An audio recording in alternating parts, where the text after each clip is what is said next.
Bonsoir à toutes et à tous. Bienvenue pour ce 8e webinaire de deuxièmeavis.fr. Nous avons le plaisir de nous retrouver et d'échanger ce soir autour d'un thème qui concerne près de 5% des enfants et adolescents et qui est tellement important que la Haute Autorité de Santé a décidé d'en faire un thème prioritaire pour former les professionnels de santé. C'est le trouble du déficit de l'attention avec ou sans hyperactivité. Et nous avons le plaisir d'accueillir, pour nous guider ce soir, le docteur Anne Franceschini-Mandel, qui est pédopsychiatre. Elle est praticienne hospitalière à l'hôpital de la Pitié-Salpêtrière et responsable d'un centre médico-psychologique pour enfants et adolescents à Paris.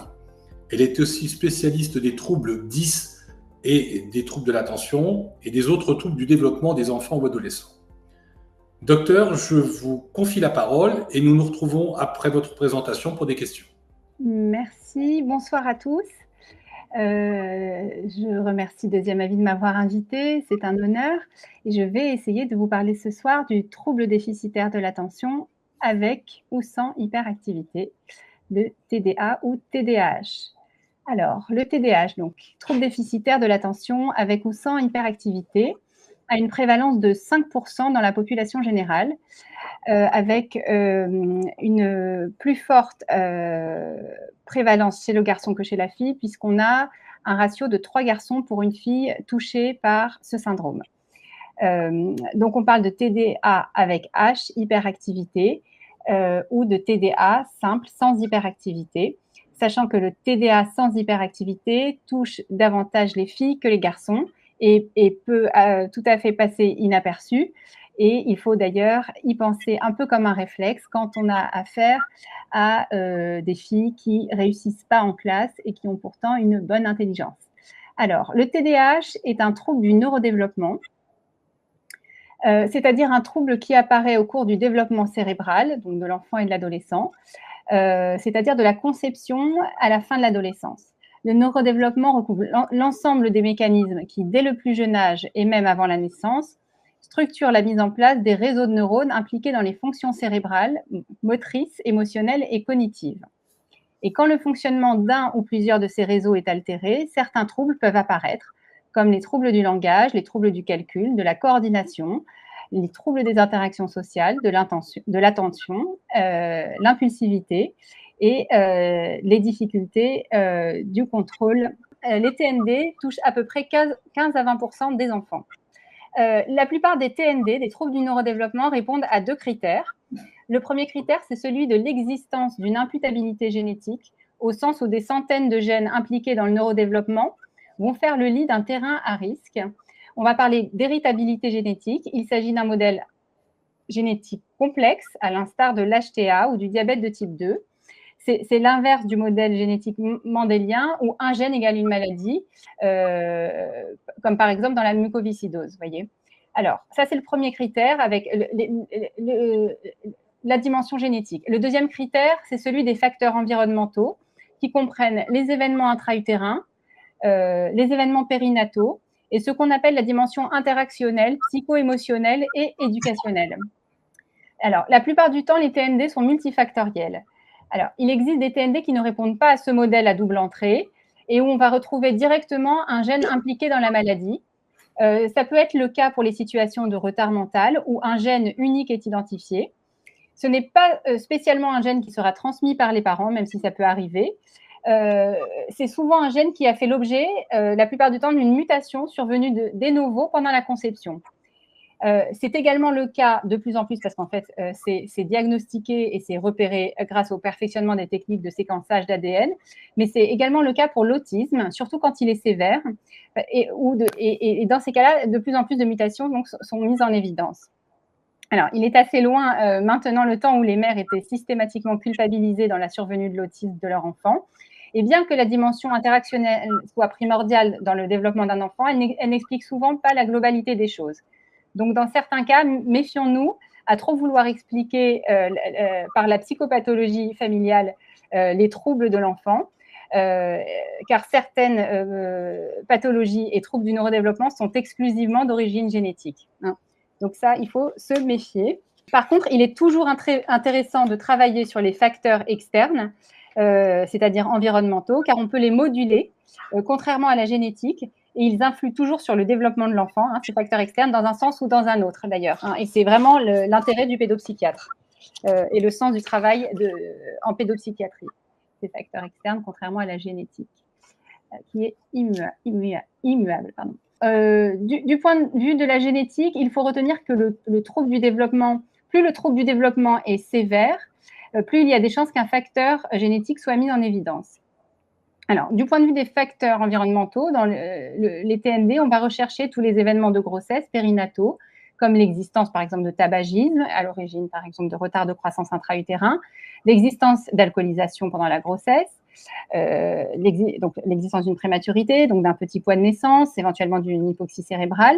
Et on va chercher également à mettre en évidence l'ensemble des facteurs psycho-émotionnels qui concernent la dyade mère-enfant, éventuellement l'existence de violences intrafamiliales, l'existence d'une dépression du postpartum, une séparation précoce mère-enfant et tous les autres facteurs d'adversité au sens large. Parmi les TND, on va retrouver, outre l'autisme et le retard mental, l'ensemble des troubles 10, comme la dysphasie, la dyspraxie, la dyslexie, dysorthographie, la dysgraphie, la dyscalculie, etc. Et le TDAH est un diagnostic un peu mixte, parce qu'il se manifeste à la fois par des difficultés au niveau exécutif, c'est-à-dire qui concernent les fonctions cognitives supérieures, dont l'attention est une des fonctions principales au niveau exécutif, et puis à la fois des difficultés externalisées, avec au premier plan une impulsivité et une hyperactivité dans la plupart des cas. Alors, un petit rappel sur les fonctions cognitives et le fonctionnement du cerveau. Donc, le cerveau, c'est 100 milliards de neurones et autant de cellules gliales. 4 grands lobes à la surface de chaque hémisphère, le lobe frontal, temporal, pariétal, occipital.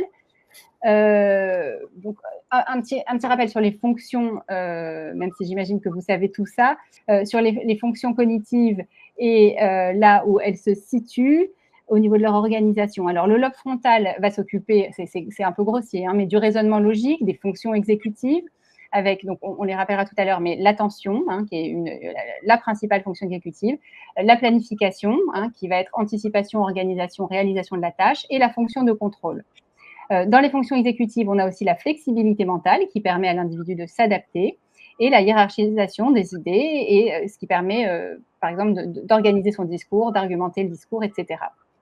On a aussi dans le lobe frontal une partie qui concerne le mouvement, une partie qui concerne le contrôle émotionnel et l'inhibition, et une partie réservée au langage oral, qui est l'aire de Broca, que vous connaissez, pour les troubles neuraux qui existent chez la personne âgée quand il y a un AVC à ce niveau-là. Les fonctions exécutives, donc petit rappel, on a au niveau des fonctions exécutives l'attention, qui va être testée en premier lieu chez le patient TDAH, on verra après. L'attention sélective qui permet d'inhiber les distracteurs, l'attention soutenue, appelée concentration, l'attention divisée, qui va permettre à l'enfant de réaliser des doubles tâches, écouter et travailler en même temps, écouter et écrire éventuellement, l'anticipation de l'action, la planification de l'action, le séquençage et la flexibilité mentale, et enfin la fonction de contrôle. Alors, le lobe pariétal qui s'occupe de la compréhension du langage, du calcul, de la reconnaissance des visages, de la mise en relation entre les sensations, puisque le lobe pariétal organise aussi les sensations et les 5 sens, le toucher, l'odorat, la vue, l'ouïe, le goûter, et la mise en relation des sensations avec les souvenirs. Bon, ça c'est un petit résumé. Le lobe temporal, c'est surtout la mémoire, avec le temporal interne pour la mémoire, les mémoires à long terme sémantiques et procédurales et aussi épisodiques à moyen long terme. Et la mémoire à court terme aussi, toujours pour le temporal interne, avec en particulier la mémoire de travail, qui peut être déficitaire quand on a un trouble de l'attention. Donc évidemment, pour retenir un numéro de téléphone, avant de l'encoder, il faut écouter et être attentif. Et la partie temporale externe qui va s'occuper en fait de traduire le son en concept en compréhension. Et donc, ce qui permet la compréhension du langage et aussi l'audition pour cette partie temporale. Le QI, juste pour rappeler un peu les concepts de QI, parce qu'on entend beaucoup de choses sur la douance, la surdouance, etc. Alors, un QI limite, mais sans retard, est situé entre 70 et 95. Donc, entre 70 et 95, on ne peut pas parler de retard mental. mais on peut parler de QI moyen, de niveau moyen cognitif, sachant que le retard mental est défini par un QI inférieur à 70 dans les 5 dimensions testées. Donc, c'est quand même assez rare de trouver des retards mentaux. Donc, pour retard mental léger, puis inférieur à 70, inférieur à 50, modéré, et inférieur à 30, sévère. Mais on voit beaucoup de QI, surtout chez les enfants en difficulté, avec des troubles du développement, situés entre 70 et 95. Attention, il ne s'agit pas d'un retard, même si on a 1 ou 2 chiffres en dessous de 70. Hein, il faut faire attention à ça. Le QI moyen de la population, tout le monde le sait, c'est situé autour de 95-100.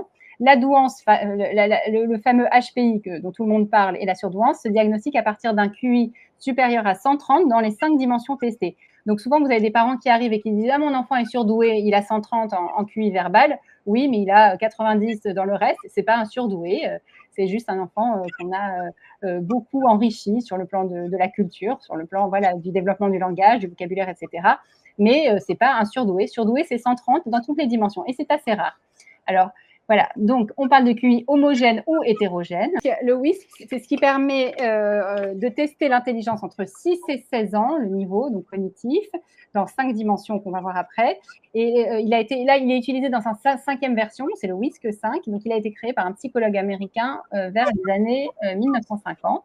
Les dimensions du WISC, alors, on a la dimension verbale, indice de compréhension verbale, la dimension logico-math qui correspond au raisonnement, aux compétences entre guillemets d'intelligence pure, raisonnement fluide, mathématique, tout ça, la dimension visio-perceptive, la dimension de mémoire de travail et enfin la dimension de vitesse de traitement de l'information, qu'elle soit centrale ou périphérique, hein, les deux sont testés, centrale au sens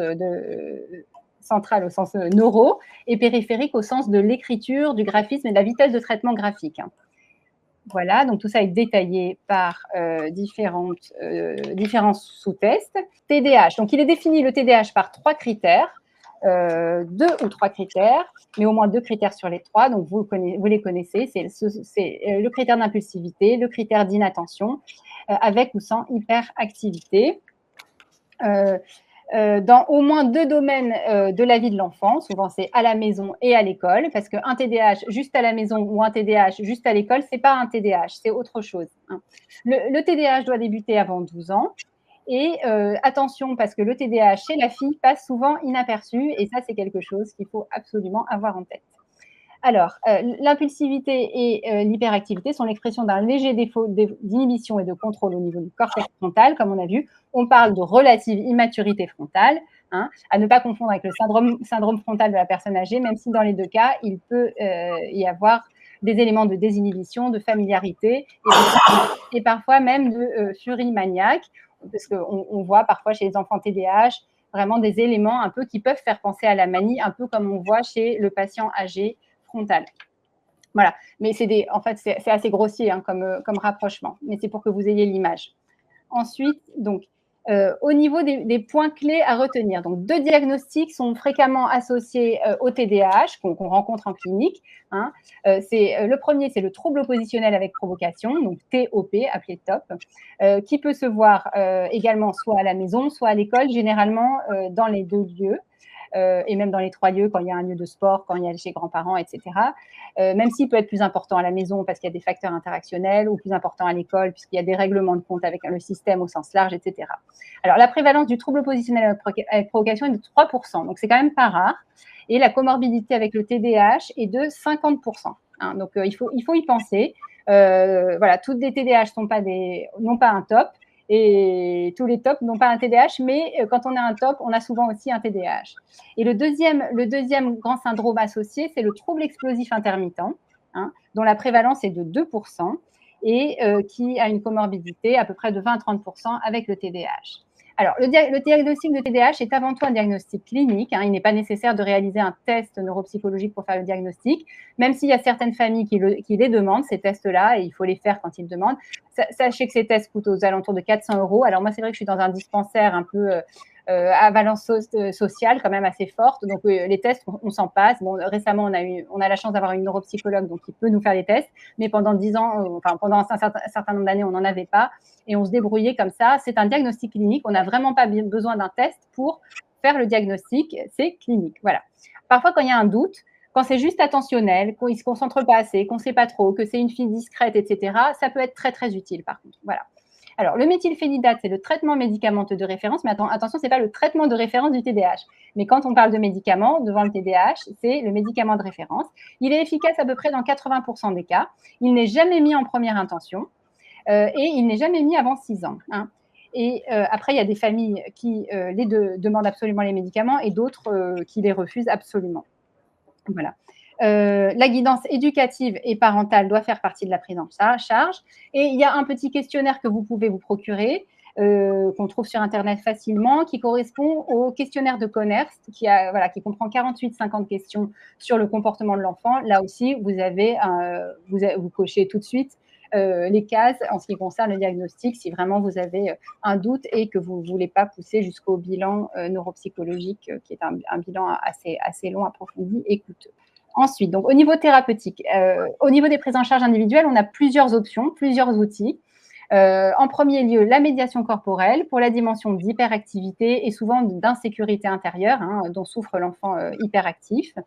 On a des propositions de thérapie, donc d'inspiration analytique, type psychanalyse, etc., qui se font encore avec les enfants et qui ne sont pas du tout à rejeter, selon moi, qui peuvent être très intéressantes. Après, ça dépend le type d'enfant, etc., et l'ambiance globale de la famille, est-ce que l'enfant est prêt à faire, les parents, etc. Les TCC, pour la dimension de gestion des émotions, un peu plus comportementaliste. Les remédiations cognitives, qui travaillent surtout sur la métacognition, c'est-à-dire sur la connaissance du trouble par l'enfant. C'est-à-dire il faut que l'enfant connaisse ce qu'il a, réfléchisse sur ce qu'il a, mais bon, faire de la métacognition chez un enfant TDAH, c'est un peu un défi, mais pourquoi pas? Il y en a chez qui ça peut prendre. C'est surtout pour traiter l'aspect un peu disattentionnel.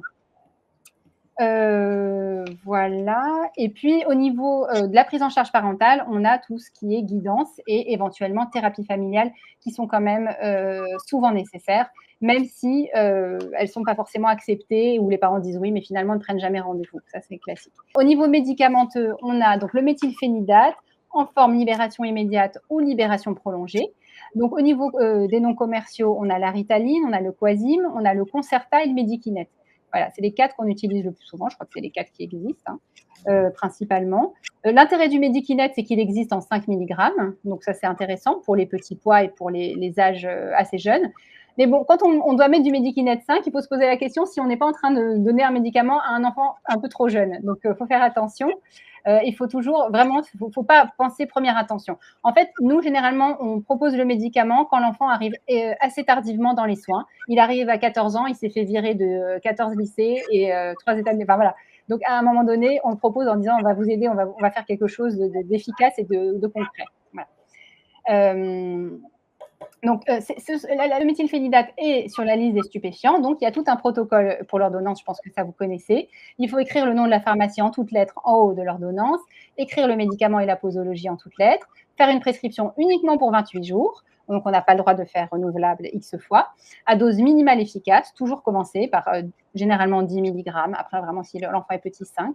La dose maximale, c'est une dose poids, c'est-à-dire que si l'enfant fait 50 kg, on n'ira pas au-delà de 50 mg.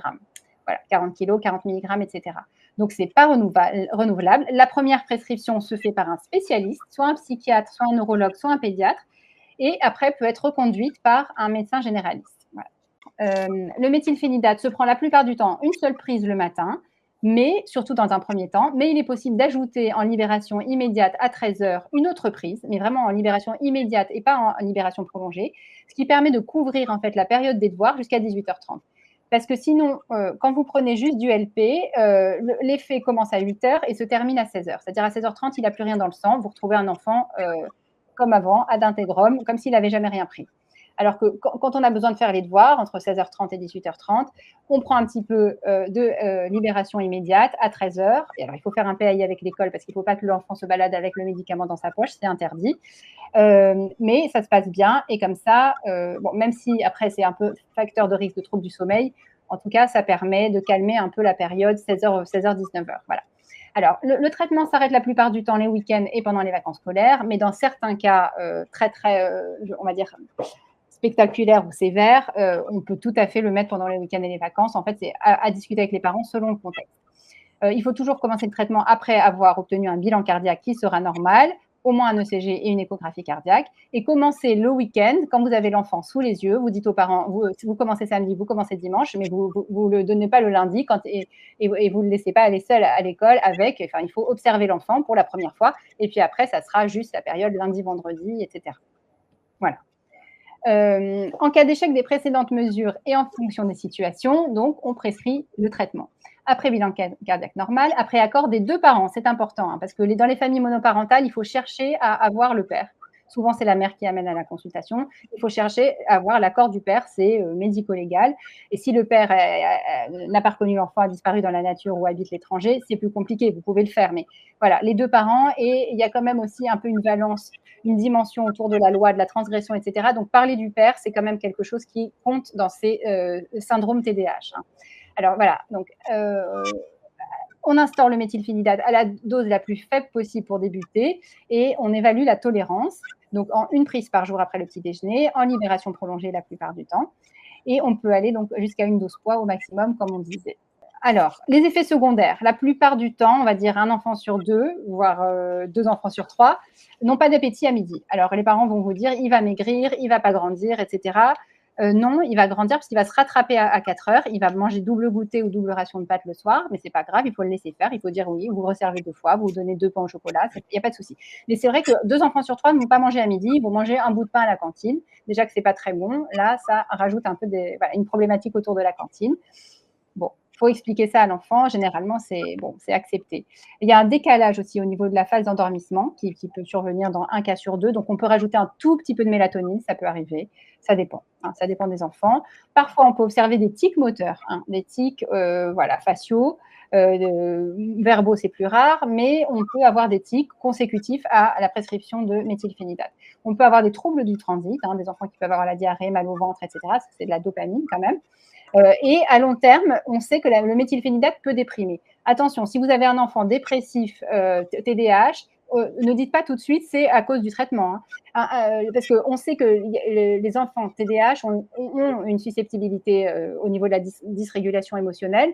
On sait que c'est la dimension émotionnelle, c'est assez complexe. Ils ont un traitement complexe des émotions, etc.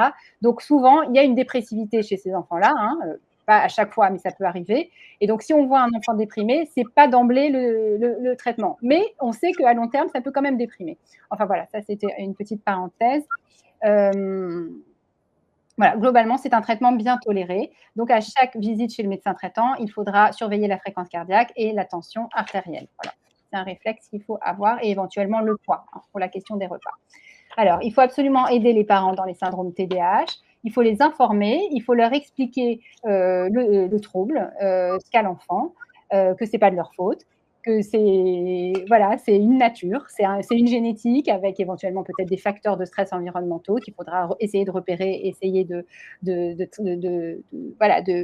prendre en charge. Mais il faut dire, c'est pas vous, quoi. C'est pas vous, c'est un enfant qui s'est développé comme ça. Il faut leur apprendre à prendre du recul sur l'impulsivité de l'enfant, à pas répondre du tac au tac, à pas répondre sur un mode complètement collé à la réalité. Il faut leur apprendre un peu à symboliser les choses, à pas répondre sur la forme, mais à donner des réponses de fond, à pas jouer au ping-pong, à pas rentrer dans le rapport de force, à pas répondre à la posture de provocation. Tout ça, c'est des conseils qu'il faut dire aux parents parce que les parents s'énervent en 2 minutes 50, mais même en 2 secondes. C'est pourquoi tu m'as dit ça, et tu t'excuses, et je te punis, et c'est la folie du cercle vicieux sur l'interaction, etc. Donc vraiment, il faut essayer de créer une boucle interactive vertueuse. Parce que sinon l'enfant se dévalorise parce qu'il entend 100 fois par jour tais-toi, va t'asseoir, tu me saoules. Voilà, c'est la vie d'un enfant TDAH, c'est une vie très pénible et les parents également. Hein. Voilà, donc il faut chercher à augmenter l'estime de soi de l'enfant. Il faut valoriser ce qui marche chez l'enfant. Dès qu'il fait un truc, c'est magnifique. S'il fait un truc un peu bizarroïde, il faut surtout pas faire comme si on n'avait pas vu. Parce que sinon ça amplifie. Voilà, il y a un petit côté méthode Coué. C'est mon enfant, c'est le meilleur, il est extra, et vous verrez, il s'identifiera à votre projection. Donc, c'est un peu ça l'idée. Il faut donc travailler avec les parents sur les demandes paradoxales. Par exemple, on a beaucoup de parents qui veulent que les enfants soient autonomes à 3-4 ans. Et en même temps, sois autonome mais pas impulsif. Sois autonome mais ne te sers pas tout seul dans le plat, etc. Donc souvent, les enfants, à 4-5 ans, ils ne comprennent pas les demandes, ils trouvent ça paradoxal. Donc oui, il faut être autonome, mais pas trop, etc. Donc il faut vraiment essayer de dire aux parents, formulez vos demandes de façon efficace, ne soyez pas paradoxaux, essayons d'y voir clair, etc. Qu'est-ce que vous attendez de votre enfant? Essayons de hiérarchiser. On peut trouver aussi des parents TDAH qui demandent tout et son contraire à l'enfant. Donc c'est compliqué. Il y a toute une psychopathologie dans le lien, etc. Voilà, c'est la fonction du pédopsychiatre que d'aider à ça et que d'essayer de rendre le lien plus fluide et plus agréable. Éviter les postures parentales trop rigides, bannir les punitions, car au mieux, elles sont inefficaces et au pire, amplifient le problème. Il y a un caractère vexatoire de la punition, donc honnêtement, c'est pas terrible, voire ça amplifie, c'est un facteur de risque d'amplification du problème. Voilà, toujours donner des limites fermes, mais sans punir. Mais alors vraiment, quand même, donner des limites. Il y a des parents qui ne peuvent pas donner des limites parce que donner des limites, c'est parfois pour eux une forme de violence. Donc, il faut traiter aussi ce sujet. Ne pas chercher donc à rendre l'enfant autonome trop vite. Voilà, donc donner beaucoup de tendresse et en même temps beaucoup de fermeté. Et comme je disais, pour beaucoup de familles, la fermeté, ça veut dire que leur enfant ne va pas les aimer, leur enfant va les rejeter, leurs enfants n'auront pas un bon souvenir d'eux. Éventuellement, la fermeté égale la violence. Parce qu'on retrouve dans ces familles-là, en fait, souvent, une sorte au niveau transgénérationnel, des éléments de violence, des choses qui ont été traumatiques, des choses qui ont été des conjugopathies sévères, etc. Voilà, ça c'est souvent on retrouve ça dans ce genre de famille. Alors, au niveau des options thérapeutiques, donc possibilité parfois, quand les cas sont extrêmement sévères, de proposer un accompagnement éducatif avec la présence d'un éducateur à domicile. Ça, c'est vraiment pour les cas vraiment hospitaliers. Je pense qu'en ville, vous n'avez pas ça, quoique, puisqu'on voit des cas de plus en plus sévères partout, donc je pense que ça vous arrive aussi à vous. Donc, des AED, des mesures d'éducateurs à domicile, soit contractualisées à l'amiable avec les parents et l'aide sociale à l'enfance, soit parfois, on doit malheureusement faire intervenir un juge quand les parents nous disent oui, oui, mais non, et que les troubles sont explosifs à tous les niveaux. Voilà. Et quand les transgressions répétées sont trop importantes et que l'enfant va très mal, la famille va très mal, tout le monde va très mal et qu'on parfois on est au bord du placement. Donc on essaye d'aider comme on peut. Voilà, donc il faut travailler en amont, bien sûr, comme dans toutes les maladies, il faut faire de la prévention. Donc la prévention primaire pendant la grossesse, autour du lien, autour de l'histoire maternelle, autour de l'histoire paternelle, autour des enveloppes affectives parentales, qui vous aident, quels sont vos soutiens, est-ce que vous avez des amis, voilà, il faut faire travailler en amont dans les crèches, dans les PMI, dans les maternités, travail autour du lien interpersonnel, de la sécurité intérieure, des enfants, des parents et les liens familiaux, contrôle des facteurs de stress, en d'autres termes, environnementaux, maternels et familiaux. Donc voilà, c'est fini. Si vous avez des questions, n'hésitez pas. J'ai essayé d'être synthétique. Écoutez, mille merci, Dr Francescine Mandel, pour cette présentation qui était particulièrement vivante, imagée et captivante. On a un certain nombre de questions qui sont apparues. Une notamment sur est-ce que le TDAH diminue avec l'âge et jusqu'à quel âge doit-on traiter? Parce que personnellement, j'ai des adultes jeunes qui sont sous Ritaline et qui me disent que le traitement est initié aussi tardivement.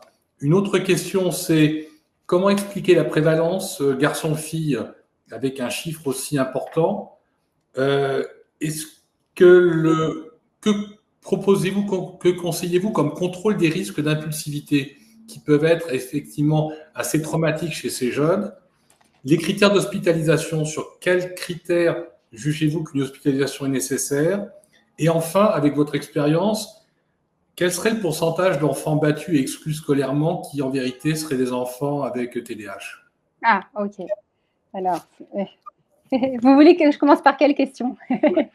à votre choix.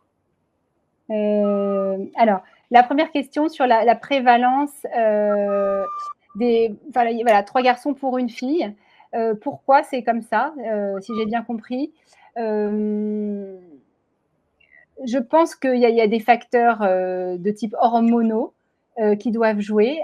Les études rapportent une implication éventuellement de la testostérone chez les garçons qui peut les rendre des comportements, on va dire au sens très très large, un peu plus agressifs que chez les filles. Il y a peut-être aussi des modalités au niveau des neurotransmetteurs avec la sérotonine qui pourrait être un peu plus basse chez les garçons naturellement, etc. Donc, qui pourrait aussi les rendre plus impulsifs.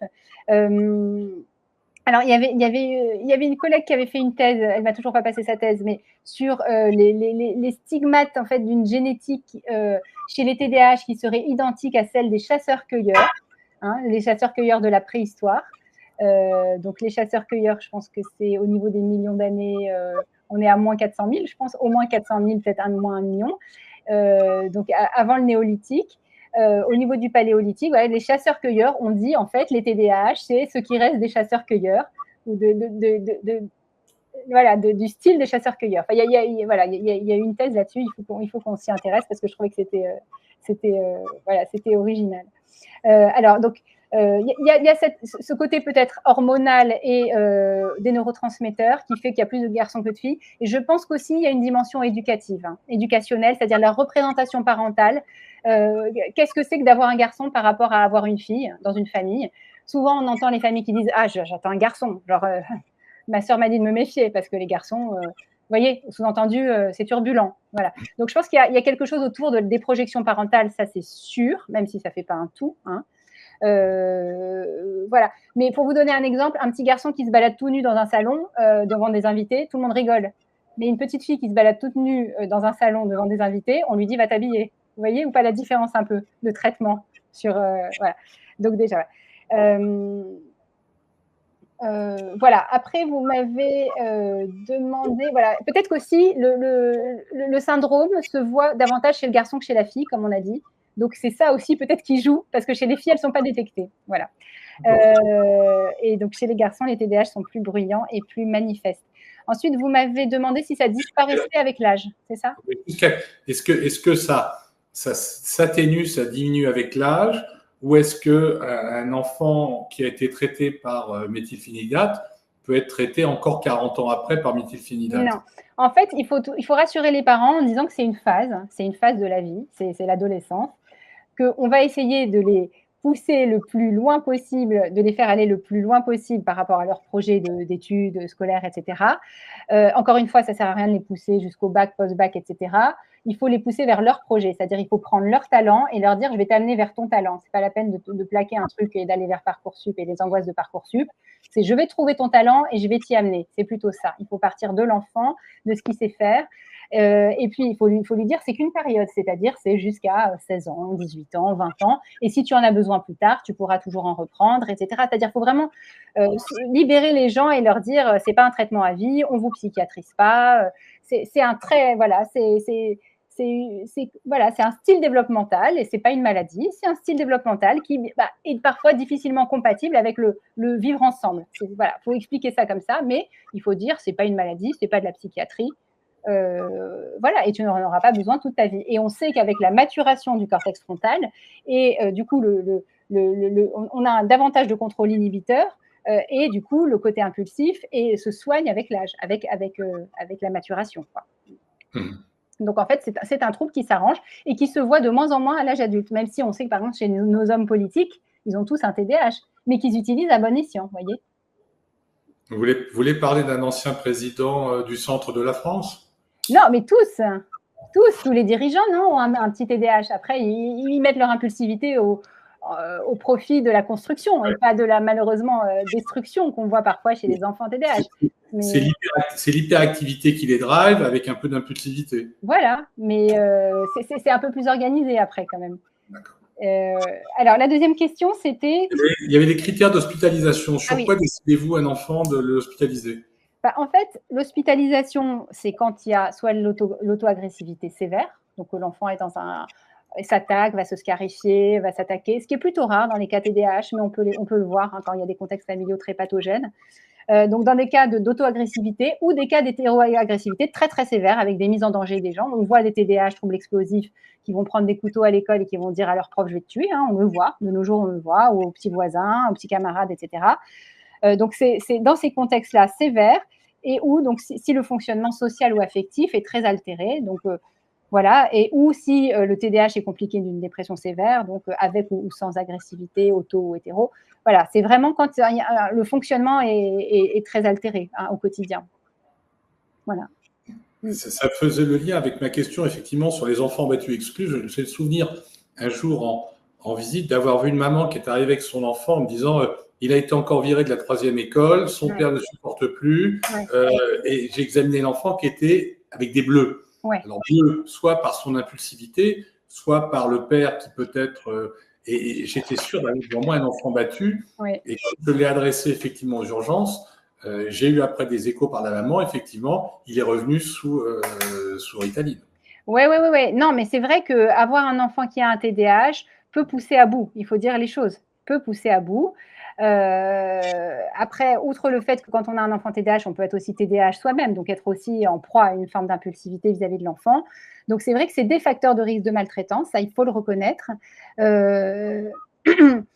En fait, il faut chercher dans ces familles-là à organiser les fonctions limitantes et de contrôle au sens large, à la fois pour les enfants et les parents. Donc, c'est vraiment comment être ferme sans punir. Je pense qu'il ne faut pas hésiter à utiliser des signifiants symboliquement forts pour les enfants qui ont un sens, comme par exemple la police. Alors, pas évidemment, pas s'il dérange sa chambre, ça on s'en fout, mais par exemple, s'il va taper les voisins, prendre des couteaux parce qu'il n'est pas content, etc. Il ne faut pas hésiter à parler de la police, c'est-à-dire que la notion de loi est quand même doit quand même faire partie du discours éducatif quand on est en face des enfants TDAH, parce que c'est des enfants pas tout le temps, mais souvent quand même éduqués par une mère seule, pas tout le temps, attention, ou un père absent, ou un père dysfonctionnel, ou avec des violences conjugales, etc. Et donc oui, il faut essayer d'organiser la fonction de contrôle pour tous les individus de la famille, pour l'enfant.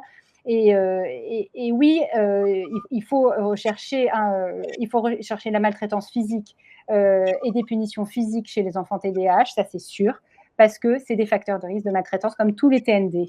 Et puis, il faut se poser la question, voilà, de savoir s'il n'est pas hyper excité parce qu'il voit chez lui des choses pas possibles, il est exposé à des scènes pas possibles de violence, éventuellement des punitions corporelles, etc. Et malheureusement, on en voit énormément. Donc, il ne faut pas hésiter à faire appel, malheureusement, aux services sociaux. On n'a pas le choix. Voilà. Merci beaucoup. Une dernière question. Les 20% qui ne répondent pas au méthylphénidate. Oui. Est-ce que vous avez recours à d'autres médicaments, une pharmacopée, je dirais, neuro, ou est-ce que… Alors oui, en fait, donc il y a le côté médicamenteux et il y a le côté non médicamenteux, et on a vraiment ce qu'on essaye de faire aussi pour justement les fonctions limitantes et de contrôle. On n'hésite pas à proposer des éducateurs quand les troubles sont très sévères. Donc ça, c'est non médicamenteux, mais on dit voilà, un éducateur va t'aider. T'as pas de papa, mais tu vas avoir un père symbolique. Il va venir, il va t'aider, il va parler, voilà, il va faire le lien avec ta maman, il va faire le lien avec l'école, etc. Donc ça, c'est le côté non médicamenteux, mais qui peut être quand même très très intéressant chez ces enfants-là. Surtout dans les enfants qu'on voit au dispensaire, après peut-être moins en ville. Et sinon, sur le côté médicament, oui, on peut parfois mettre à des doses très très très filées des petites doses de neuroleptiques. Parfois, en fait, alors déjà, quand on ne répond pas à la première prescription de méthylphénidate, par exemple la Ritaline, on va changer, donc on l'aurait mis à dose, voilà, un peu plus, un peu moins. On va donc essayer LPLI. Si ça ne marche pas, par exemple la Ritaline, on va mettre Coazyme. Vous voyez, on peut changer comme ça 2-3 fois. Si Coazyme ne marche pas, on va mettre Concerta. Si Concerta ne marche pas, on va mettre Medikinet. Vous voyez, etc., etc. Et si tout ça ne marche pas, on peut rajouter, ou ne marche pas suffisamment, on peut rajouter en fin de journée ce qu'on fait. C'est un peu de la cuisine, mais ouais, ça en psychiatrie, on a des recettes un peu, on va dire, finalistes, c'est-à-dire quand ça marche, on prend.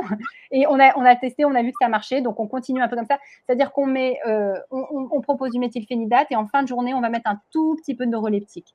Et ça calme globalement la journée, le quotidien, le lendemain, etc. On va mettre par exemple un tout petit peu de Risperdal à 1 mg, 1,5, 0,5, etc. Parfois, ça peut nous arriver. Et parfois, quand le méthylphénidate ne marche pas du tout, on peut mettre, pour les troubles du comportement, uniquement un tout petit peu de Risperdal. Mais vraiment, il faut se méfier des neuroleptiques parce que chez les enfants, ils prennent 20 kilos. Sur le plan métabolique, c'est pas terrible. On n'aime pas, vraiment on n'aime pas. Si on arrive à identifier la triade des symptômes TDAH, on va directement, si on décide de traiter d'un point de vue médicamenteux, vers le méthylphénidate. Bien, écoutez, mille merci, Dr Franceschini-Mandel. Nous arrivons à la fin de ce webinaire. C'était particulièrement intéressant et je trouve interactif. Je comprends mieux que la Haute Autorité de Santé, effectivement, ait décidé de monter des actions de formation, de dépistage pour les médecins traitants, les médecins généralistes qui sont en première ligne sur ce type de situation. Merci à toute l'équipe de deuxièmeavis.fr qui a organisé ce webinaire. Le replay sera comme d'habitude disponible en fin d'événement. N'hésitez pas à le partager et surtout donnez-nous votre feedback en répondant au court questionnaire. Ça nous permettra de nous améliorer en permanence. Bonsoir à toutes, bonsoir à tous et à bientôt.